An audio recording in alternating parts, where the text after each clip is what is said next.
Hey guys, we're back with the house in Fata Morgana. And I think we're just about to start door 4, weren't we? Like, we got to the start of it when we called it. Let me, move that. Okay. Yeah. It's a rainy day. Well, it's not raining right now. So, like, it was all windy and stuff earlier today. So, if that picks back up, I might call it. But it's the misty manner this time.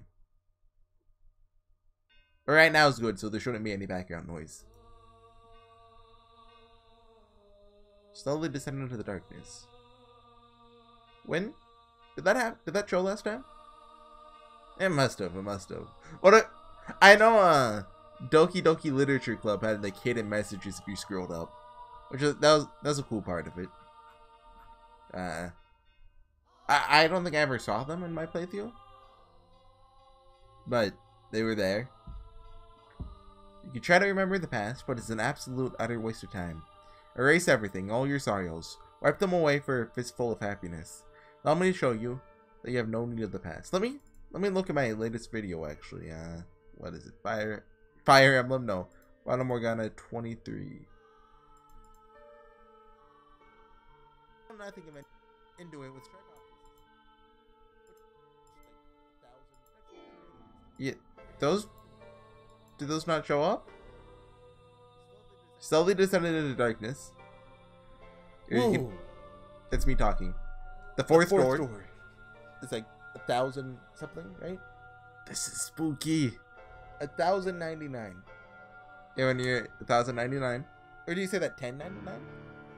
I think it's 1,000. That's a valid question. Misty Manor. That dialogue never showed up. Whoa. Do you think the other doors had that as well? I thought maybe I just forgot about it since it's been a couple days, but... Dude! I've uncovered the secret! Now I want to go... Hold on. We're going on a journey.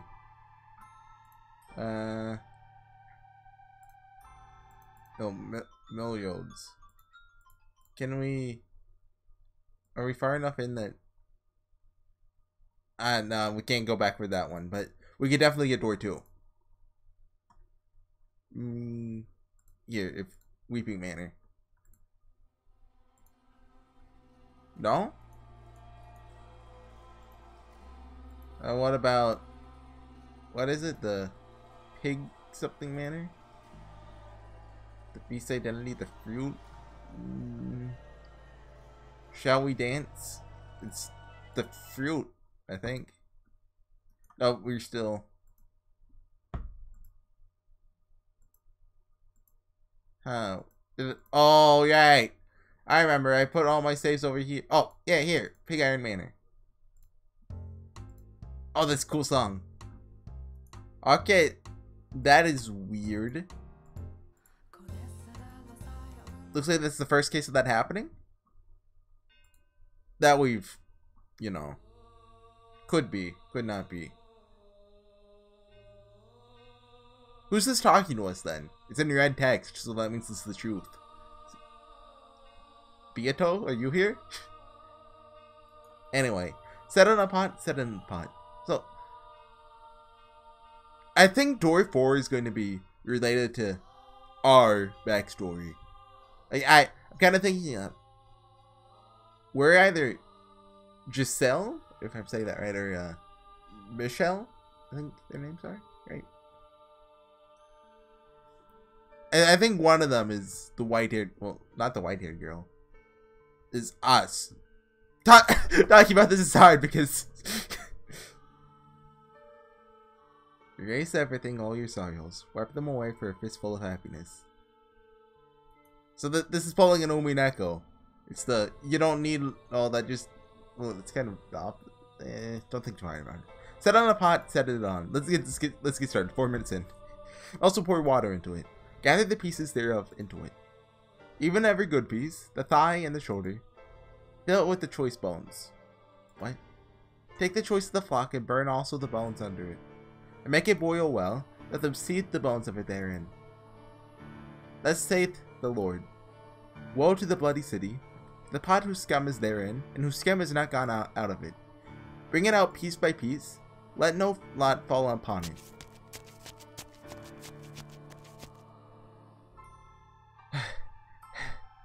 Okay, we're playing as the white-haired girl? Again? Kind of? Well, was she the protagonist of Door 3? By the end, it was, is it Jacopo or Jacopo? Let's go back to saying Jacopo just to confuse everyone. By the end of it, it was him, definitely. Right! I forgot to mention! So, we're gonna drag this intro on even longer. There's 2 things I realized last night. I was like, hey, I'm gonna think about the House of Fata Morgana. I wrote them down so I wouldn't forget. Right! In all 3 of the doors so far, the protagonist has lived on.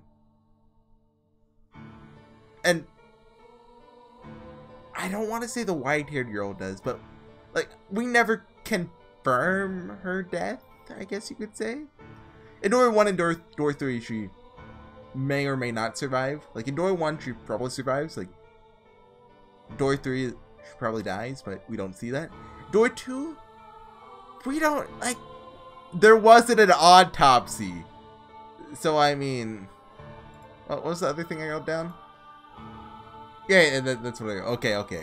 Just 2 things that are consistent throughout the 3 doors, kind of grasping for straws with the white-haired girl disappears instead of dies with Door 2. I think it's believable enough that, anyway, looks like white-haired girl's running through the forest. Where is she? Where'd she go? She came down this way, I'm sure of it. Find her, and burn her. Burn the witch. Burn the witch. Burn the witch. Burn the witch. Burn the witch. Look. Do I have to say it 8 times? Burn her. Burn her. Burn her. Burn her. Burn her. Burn her. Burn her. Burn her. There. Happy? I could like chant it, but that'd take a while. Then will I leave thee upon the land. I'll cast thee forth upon the open field.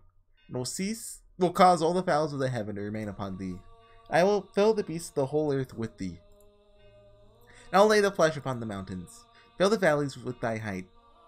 I'll also water with thy blood the land wherein thou swimmest, even to the mountains, and the river shall be full of thee.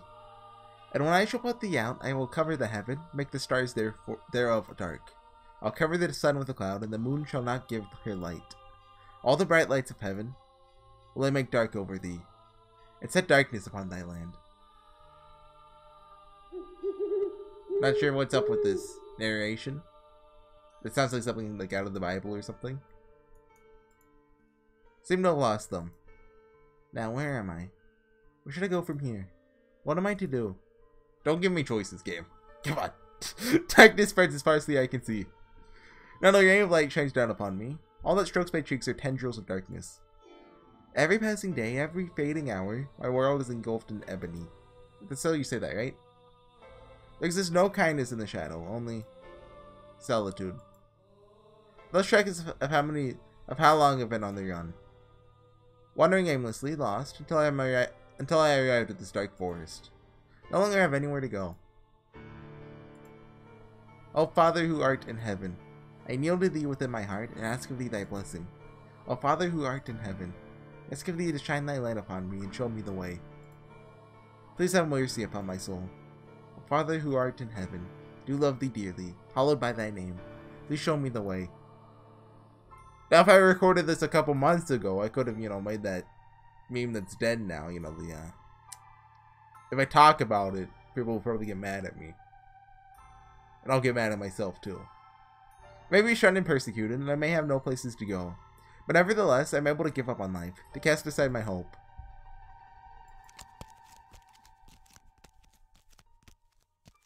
O Father who art in heaven, please guide me up unto salvation.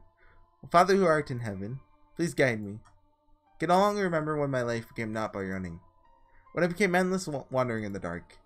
And now, when I've reached the point where I've long since forgotten my hunger and thirst, my voice has become hoarse, my vision gotten blurry, and my consciousness began sinking into a hazy morass. That mansion appears before me, wrapped in the morning fog that seems to foretell rain. Oh, we're short-haired now?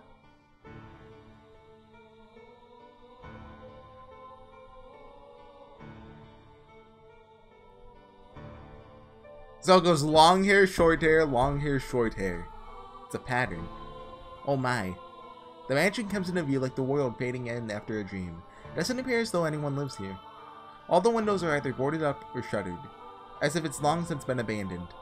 A tower, which seems out of place in a personal residence, stands tall beside the mansion. The whole building seems as though it could disappear with the fog. So it's worth noting, I remember in Door 1, I remember this, that it's mentioned when Mel's grandfather got the mansion, it was in very bad shape. And they repaired it back up. And as far as we know, if there's no more doors after this, which I know the game's longer than this, because, well, like, for example, looking at the Steam achievements, I have 25% of them. And also I know the game's length is just longer. Like, I am 16 hours in, give or take, including AFK time. But that's also counting, you know, me talking. And you can just read faster, you know. I mean, I guess that counts into me talking.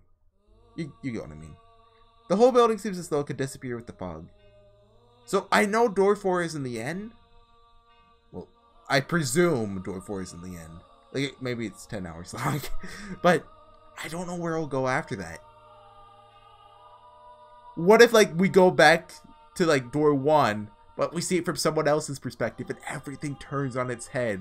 That'd be pretty cool.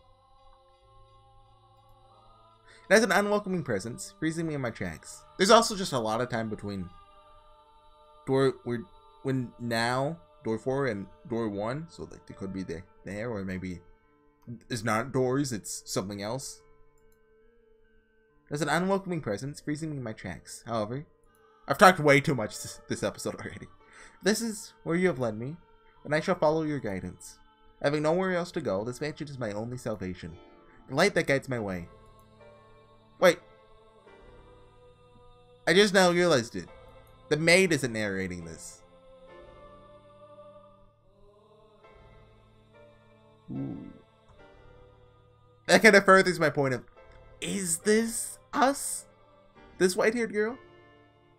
So I must have faith that no matter what I find, whether spirits or wild beasts dwell within these walls, that this is where I will find peace.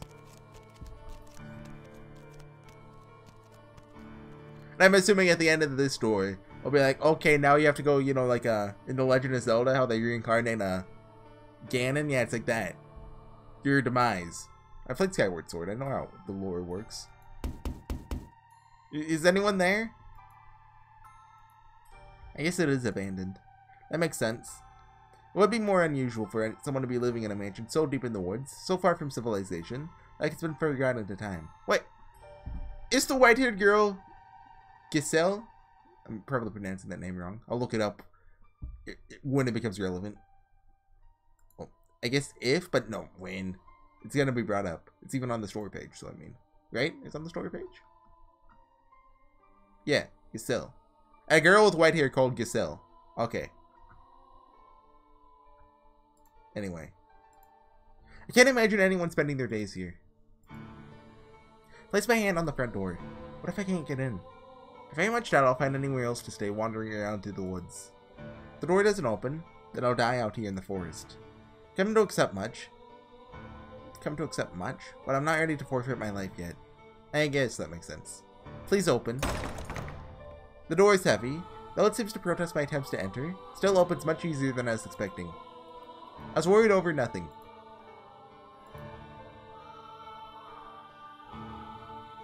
Looking in, I get the strangest impression light is being swallowed up into the mansion's depths. Rather than going inside, it feels as though I'm about to step outside the boundaries of this world.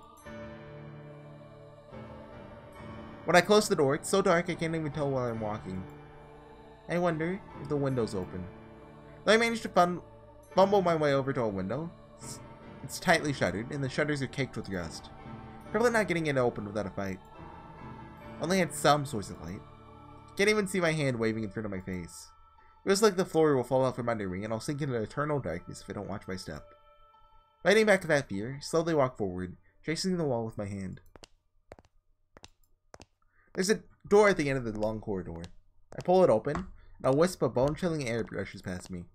It's too dark to see anything, but I can feel something different present in this area than the rest of the house. Uneasiness grips me. Is anyone there? Ha ha ha. Ghosts aren't real, ha ha ha. My voice simply disappears into the void. No response. As I'm pushing forward through the freezing air, for a split second, I spot a shimmer of light. Squinting my eyes, I'm able to make out a large window. Like the others, it's not shuttered, but covered by drapes. My chances are slim, I imagine, but if there's even a slight possibility of getting some light in here, it's worth a shot. So I pull open the drapes. The next moment, faint but colorful light shines down upon me. It's a stained glass window. From beyond the glass, I can hear the subtle pitter-patter of rain. I guess it's finally started. The different colors of light blend into a milky white, dim but wondrous. It's gorgeous. Why would someone cover this up? It's beautiful. With a little more light, it'd be... Please do not touch the drapes. Ah! Or the windows. Suddenly I hear a voice. I can sense someone else in the room. The man's voice is emotionless, neither deep nor high. Before long, he comes into view, illuminated by dull orange candlelight. So, like, are we sure this... You guys saw the screen, right? Are we sure this is a guy? I mean, it's kind of hard to tell with this angle. Like, you know, there's the long hair. But I mean, you know, guys can have long hair, but I mean, could be a trap. I'm just not buying it. Oh, we already know his name. Sorry for coming in uninvited. But, I didn't announce myself. The man stands there, practically blending in with the darkness. Has he been there the whole time? He's staring straight at me. His gaze wavers slightly, but not enough for me to read anything in it. The candle in his hand and the light from the stained glass window are the only illumination in the room, neither of which are particularly bright. And, like, also, I remember door 2, I remember what you pulled. What if, you know, Michelle is only, like, a split personality of the white-haired girl. Or something like that. So, I mean, you know, I'm just being careful. Just throw out all the theories that I can, and one has to be right, and then I can say, I told you so. That's the secret. As a result, his outline is faint and blurred. It gives off the impression that he might vanish entirely between blinks. My apologies, I assumed the house was abandoned. I suspect you would have preferred it to be abandoned. Not at all.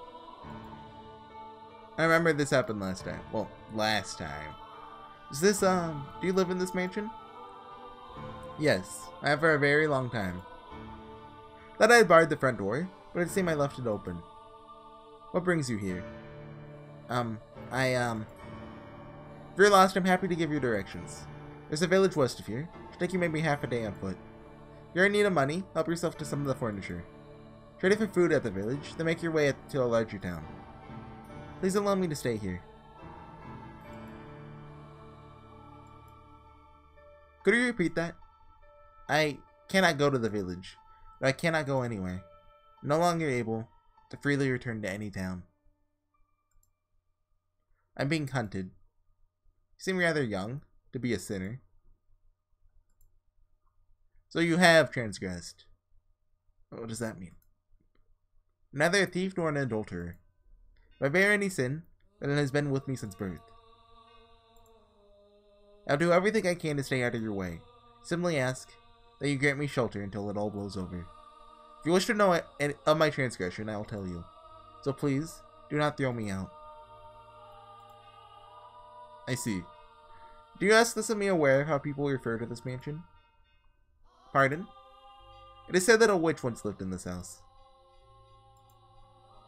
Not just any witch, a cursed witch. The house has been tainted by her seething hatred, and all who dwell within it meet their demise. Foreshadowing. But you live here, don't you? Like her, I too am cursed. Oh yeah, the wind's waking up a little. Huh? What kind of curse? The one thing I can tell you is that your life is in danger if you get involved with me. Should you approach my curse, I am likely to take your life. You'll kill me? Yes, so you do not belong here. To live with me in this mansion is to sentence yourself to death. No matter what path I choose, I very much doubt I have a future. And if that's the case, then I shall live how I want. I don't care what people say about you, or this mansion. I wish to stay here. You might think I'm rather strange, but my heart tells me that I must stay here. That I was guided here. And hearing what you have to say only reinforces that. What are you scheming? Not scheming anything. I'm silly tired of running. So if your curse is going to kill me, then perhaps that's for the best. At the very least, you won't be hunting me. You won't try to flay me or tear off my arms or rip the flesh off from my bones. That's enough for me. If you have committed no sin, then why did they hunt you so fervently? I am accused of being a witch. Yeah, we've heard that one before. A place of tranquility. Master, master, please wake up. Return to me. Have you come to, master? Apologize for sending you through the door without warning. Must have given you quite the scare. But I beg your forgiveness. I heard a terrible screaming from down the stairs and I panicked. So you saw the white-haired girl? I see, so you made it into the world beyond the door before me. Deeply relieved that I was able to take your hand before losing sight of you. I presume you've already grown familiar with the atmosphere of this time period, master? You've seen her, as you said, that you should have a basic grasp of the situation. She was a very misfortunate girl in this area, accused of being a witch, abused and persecuted. Her life was in constant danger. It was again her appearance that brought this upon her. It sounds kinda nice, in a kinda spooky way.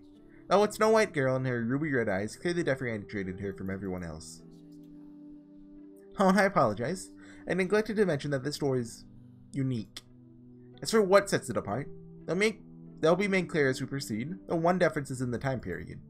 The tales I have shown you begin with that beautiful flaxen-haired family, followed by the tale of the bloodthirsty beast, and the tale of steel and ambition, proceeding in chronological order.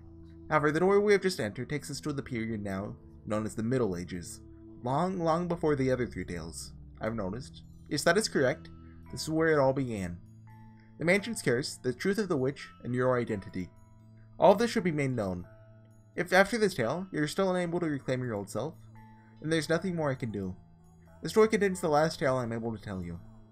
So I ask of you, please do not let go of my hand until it is all over.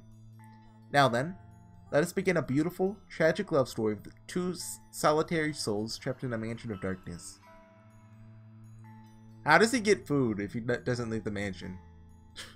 That era, the mansion was a dungeon draped in darkness.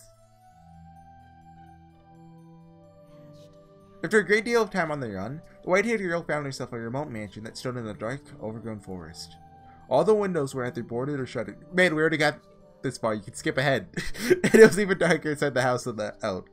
Not even a ray of moonlight could enter those walls. Only naturally, the white-haired girl had assumed that nobody lived there. But her guess was incorrect. Someone did indeed dwell in the house. As a young man named Michel. Though she could not make out the details of his face in the candlelight, she thought him a very handsome man. However, he proclaimed to her that a witch resided within the mansion, that he too was cursed. Everyone who got close to him lost their lives. Do you think that what he told her was all nonsense? A lie devised to chase her out of the house? The truth of the matter shall come to light in time. I assume, like, he does have something going on. Probably, like, mentally, similar to the Beast. Or... I guess the Beast was the only one with, like, well, I don't want to say real mental issues, because that... But, you get what I mean! Like... Well, I don't want to say serious either, because, I mean, like... Jacopo and Nelly were both kind of pretty... And Maria... They're all pretty screwed up. But you get what I mean! Anyway, despite Michelle's assertions, the white-haired girl decided she would take up residence within the mansion. The serious white-haired girl was younger than the others. She was still in her early teens, young enough to be seen as a child. How old was she in door 1? Well... Yeah, I guess Mel was... Yeah, Mel was... 16? Or 18? I forget. Well, Nelly turned 16, and so Mel was probably 18. Okay. And I assume she was about his age. She was young enough to still be seen as a child. Well, back 1,000 years ago, almost. Like, wasn't like the age of becoming adult younger, or I guess it depends on the country, really. But she's neither as self-centered nor irresponsible as you might expect of someone her age. She's very delicate and reserved, acting with a great deal of modesty and restraint. Oh, hold on, how did she say that? Young enough to still be seen as a child. From ours perspective, I see. Well, that's still pretty young. Well, early teens. I mean, it's like 13, 14 probably, right? Because like 11 and 12 isn't teens. It doesn't matter, just get on with it. She's neither as self-centered or irresponsible as you might expect of someone her age. Did I already say this? She's very delicate and reserved, acting with a great deal of modesty and restraint. The accusations of her being a criminal and a sinner were grossly inappropriate. Nevertheless, she still chased from her home, barely managing to flee to this mansion with her life. Now, the white-haired girl thought it would be rude to simply take up space in the mansion, so she traced down the master, Michelle, and asked, is there anything I can do to help? I'll clean or cook or do anything. Just let me know. I want to repay you for allowing me to stay here. You need not feel indebted to me. The weight of that obligation will only turn into disdain. But you can't just stay here and do nothing. Do whatever you like. As long as you do not enter my room. That is all I ask of you. He said emotionlessly, turning away and walking off. Hey, let's go enter his room. Michelle was not, I believe, spurning her. He was merely disinterested. He did not treat her disrespectfully, nor did he seem averse to her presence. Words simply did not seem to affect him at all. So, was the maid already here during this time? Not only was the mansion a prison for his body was also a prison ensnaring his heart. Should still do whatever I can. But she did not let that get her down. In fact, she might have even interpreted his disinterest as kindness. Like, what if the maid is the white-haired girl of this era?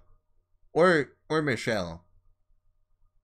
That's the only way she could be narrating this, if she isn't, like, a personification of the mansion or something like that. Though he was a bit standoffish, he did not attempt to cause her harm. He was nothing like the people who had accused her of being a witch and forced her to flee for her life. And she was deeply grateful for that. Let's begin their quiet life together. Michelle, who avoided contact with others, the white-haired girl, who taken a great deal of abuse from others. She did say her name was Giselle, and which one would be Fata Morgana 15, it looks like. Did she say her name was Element of much? Very much. Yeah! You must be tired after such a long journey. This is the matron I'm looking for, yes? What? Yes, the maid. When was the matron built? I would imagine you know more about... Like, come on. We need like 10 minutes of this. Door. Please open. Huh? Locked, I guess. Looks like this is a different person than the white-haired girl, actually. Can you add a bit more? Because it's kind of... Similar events happened. But you're not, my mind is made up. Which will you strike first in one day? You may ask her about the scene you just witnessed. Okay, they choose two different people. Okay. You're watching videos is like cheating, isn't it? But anyway, they began their quiet life together. Michelle, who avoided contact, and the white-haired girl, who had taken a great deal of abuse from others. Two people who knew hardly anything about one another, were too distant to really be said to be living together. Michelle spent most of his days in his chambers, so they only ever saw each other occasionally. They hardly ever spoke. Though they stayed in the same house, they both still lived solitary lives. Nonetheless, the white-haired girl wanted to get to know Michelle better. She wanted to know why he called himself cursed. Why he lived alone in this dark mansion. How many days, how many years he'd spent here in solitude. While she waited for the opportunity, she also started doing things around the house. The first project she set out to take care of was cleaning. As the windows were still all firmly shut, her only source of light was candles. For whatever reason, there was a great deal of candles stored in the cellar. She wondered where on earth he had acquired so many, but she never found the opportunity to ask. It was difficult to even see all the dust and cobwebs with only candlelight. Considering the poor airflow through the house, she was afraid her efforts were going to be in vain. Still, she persisted, sweeping and wiping things down, one room at a time. Eventually, she made her way to the library. The dust that had settled there was much heavier than any other room. With each breath, she had to fight back coughs. It's not a room one would normally be comfortable spending much time in, but the sight of so many bulky volumes lining the shelves set her heart aflutter with delight. They're books. Incredible. Real books. Books are really expensive. Before, the printing press. The white-haired girl had never seen a book before. She had heard people describe them, but that was the first time she had ever seen one herself. Parchment was a very valuable commodity in that era. It's something monks or scholarly priests made use of, not a material one could easily acquire without some degree of social rank. Books were not printed with machines, but copied by hand. A single volume took an incredible amount of work to create. Even the process of binding was an art. Standing before a shelf, she stared intently at the spines. So much dust. Does he not read any of them? Just a peek. Just a tiny little peek. Well, she's probably not literate, is she? She said, making excuses to the empty room as she urged her hand towards one of the books. The tomb that caught her eye was on the upper shelf. It bore gorgeous jade embossing. Looked like it belonged in a treasure chest. Almost. Though she tended to act older than her age, the white-haired girl was still in her early teens and not especially tall. Even standing tiptoe, it was still just barely within reach. Long last, her slender fingers made contact with the spine. She began to pull the book towards her, and the whole bookcase. Oh, you remember that scene where, last time, where we put all the books back and they just fell down? Ah! The library had sat abandoned for some time, causing the covers to stick together, so when she attempted to pull one out, several others tilted with it. And then, almost all the books in the shelf came avalanching down onto her. Ow! The white-haired girl groaned, buried under a mountain of parchment. She hoped that she had not damaged any of her host's valuable collection, for the mess was enough of a setback already in her attempt to express her gratitude. Looking around, she saw one volume that was almost torn in half. She did not know whether it was in that condition before, or if it had happened in the fall. But nonetheless, she felt horribly guilty. Sitting there, unable to get back on her feet, tears began welling in her eyes. Then suddenly, a shadow fell over the dejected girl, took a book in its hand, and returned it to the shelf. For a brief moment, the shadow's hand reached hesitantly towards the white-haired girl, then changed course towards another book. Ah. It was Michelle. There was a hint of perplexity in his otherwise emotionless eyes, but he had heard the noise and come to see what had caused it. So sorry, your books, What were you doing? Sorry, I wasn't trying to make a mess. I didn't mean to damage such precious books. Oh, sorry, there's no need to... What? The game's breaking! I remember reading that this game gets meta to some degree. I understand now.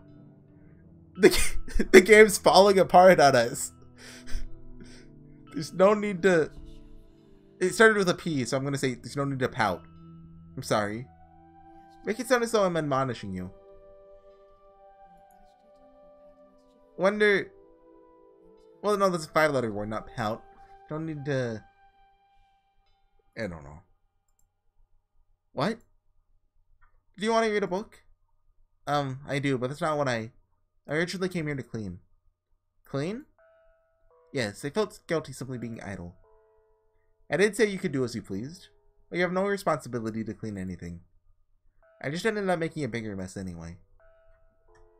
It's doing it. I'm sorry. Oh, it auto-advanced. You needed to apologize. Okay. If you want to read, help yourself to any of the books. But I don't know how to read. I just thought the cover was pretty, so I wanted to hold it. You're free to use them however you wish. If you're looking at them is enough for you, by all means. These are all your books, aren't they? They are. That's incredible. You have so many. It must have taken you a long time to acquire them all. 1 per month. What? My family sends me 1 every month. Every month? The white-haired girl turns her gaze back towards the shelves, squinting her eyes and beginning to count. When she finished, she was in awe. There was in excess of 100 books on the shelves. Many had lived there in solitude for many years. She was at a loss for words. They're dull tombs, dreadfully inoffensive, and not even interesting enough to waste a few hours with. Decoration is all they're good for. I see. If you're given to put them to some use, then perhaps my having them won't be entirely meaningless anymore. I'm going to return to my room. Don't feel obligated to clean up. Just a minute. Was there something else? Could you tell me your name? I just realized I never asked you for your name. Not knowing what to call you will make a conversation awkward. You don't need my name to... I want to, though. That auto-advance there, too. I guess that's just because cutting them off makes sense. What if all the text just starts auto-advancing? The game has a life of its own. Remember this? Right.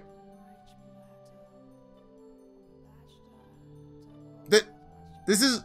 Every scene's gonna have one of these. Start paying attention. My lifeblood was your sustenance, your prosperity. Upon my blood did you build your lives. A sin so great it shall never be forgiven. By my blood were your lives extinguished. This is the power granted unto me by God. My blood shall become a curse, blotting out the stars. I am the witch Morgana. Now let us begin a tale, the beautiful finale to this world. Why did the girl's name isn't Morgana? Is it? It's gotta be Michelle. Like, it's gotta be Michelle. Like, there's no way it isn't, right? Well, is Morgana a male name too? I don't believe so. Oh, Persona 5. It was even doing it up here too.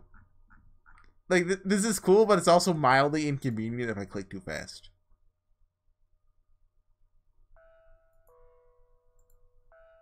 Michelle. Michelle, like the Archangel. The name suits you quite well. It suits me? It does. Although it's difficult to see you in the dark, you seem to be a very handsome man, befitting of your name. I beg to differ. Giving me his name is the highest form of mockery. I expect the real Archangel is probably rather annoyed by it. I don't know. Still think it's a wonderful name. And you're... No, never mind. Oh, my name? My name is... Giselle. Okay, it is? Hold on, then let me look up... I'll look it up after this video, because I'll probably have to watch a video to see how to pronounce it, because Google just doesn't tell me, or Wikipedia or whatever source. And like, what if that guy's voice is actually like Morgan Freeman, and he sues me because, you know, Morgan Freeman's voice is copyrighted? I don't know if that's true, but you know. Please call me Giselle. Well, in French, Guy is G, Giselle, I think, because I know Gilles de Rais is a Gilles de Rais, I think. I played Fate Grand Order. I know how it works. So I think it's Giselle. Oh, thank goodness. For what? I was able to get your name, talk to you for a little bit.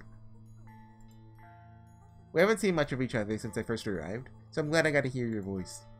So very glad. You gain nothing by speaking to me. You have no responsibility to do so, and there's no need for you to feel joy about it. Not pleased out of some sense of responsibility or necessity. It's just depressing, not being able to have a conversation with someone living in the same house. You do not understand me at all. As I said on that first day, my curse will one day kill you. But I'm still alive, aren't I? You're welcome to believe I'm lying, or that I'm merely out of my mind. But it will be too late when you realize the truth. It'll be fine. I'll be fine, I'm sure. Even if I do die because of your curse. Promise I won't hold a grudge. Could you possibly be keeping away from me, out of concern? No, I simply have no interest in interacting with anyone. Hold on. This guy's too good. It's too relatable. I'd like to interact with you. If you don't mind, that is. As I told you, you have nothing to gain from that. I have nothing, not even words to give you. My body is but a shell. Even if I were not cursed, my presence would do not but cause you discomfort. I don't think that's true. I don't believe there's anyone in this world with absolutely nothing. There's plenty inside you. Simply haven't noticed it yet. Not all of it will only cause others pain either. If you truly believe those words, then you are a foolhardy girl. How can you trust someone you only just met? For that matter, how do you not resent everyone? Resent them? I can take a guess as to why people call you a witch, why you had to flee all the way to this mansion. Your white hair and red eyes.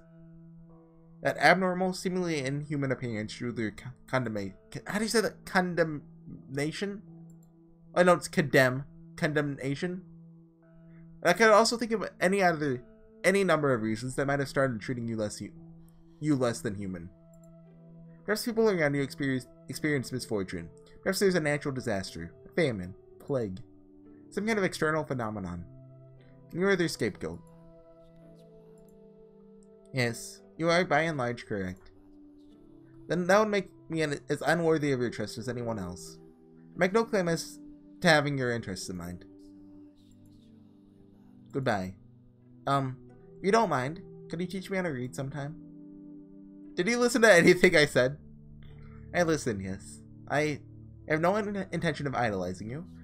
I don't expect you to do anything for me. I don't wish to burden you in any way. I simply wish to be allowed to be at your side. It does not matter to me what kind of person you may be. That is all I want. I apologize for keeping you. Please consider it. It's not too much trouble.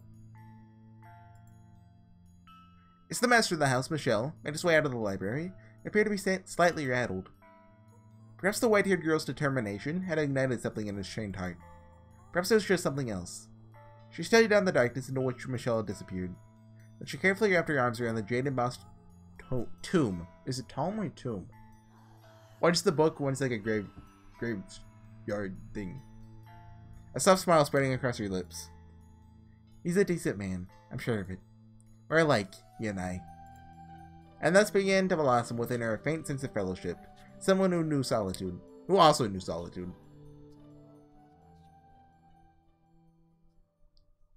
Okay.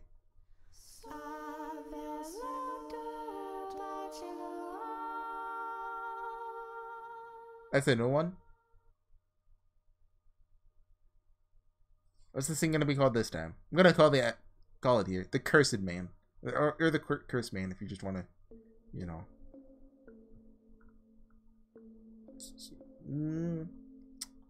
Doesn't look like we get a new red.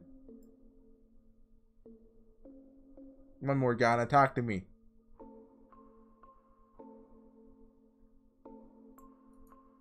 So the witch's name is Morgana. Well, assuming there is a witch.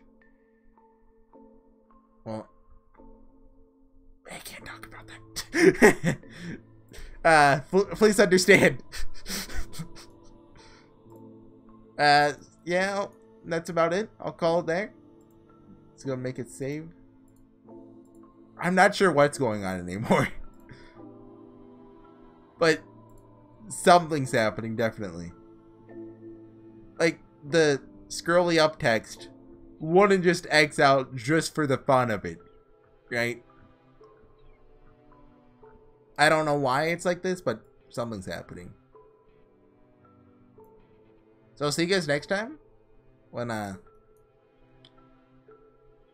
yeah, we door forward, right? I blanked. I'll try not to ramble as much next time. I'll see you guys then. Bye.